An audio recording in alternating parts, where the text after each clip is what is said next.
बेटियां जो होती हैं ना, इनका भी रवैया को अनोखा होता है सारी दुनिया से, अनोखा।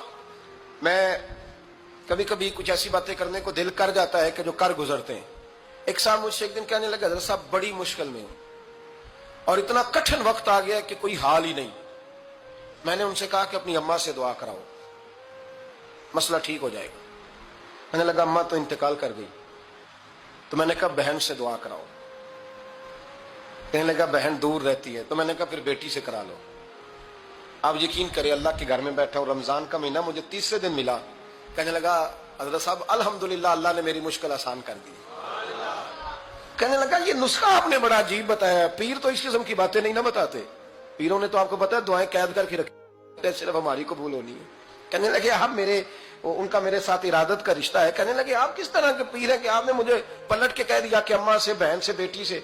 तो मैंने कहा असल बात यह है कि मैं कभी थका भी होता हूँ, कभी किसी रंग में भी होता हूँ, और कई दफा अब तो ये हाल हो गया है कि रोना आए भी तो रोते नहीं कि लोग तमाशा ना समझे। कई दफा आंसू छुपाने भी पड़ते हैं कि लोग उसको अदाकारी और फनकारी ही ना समझने लग जाए।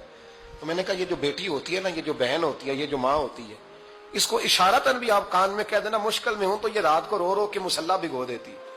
ये रो रो के दुआ मांगती है बेटे के लिए, भाई के लिए, बाप के लिए। इसका रंग हर बेटी प्यार करती है।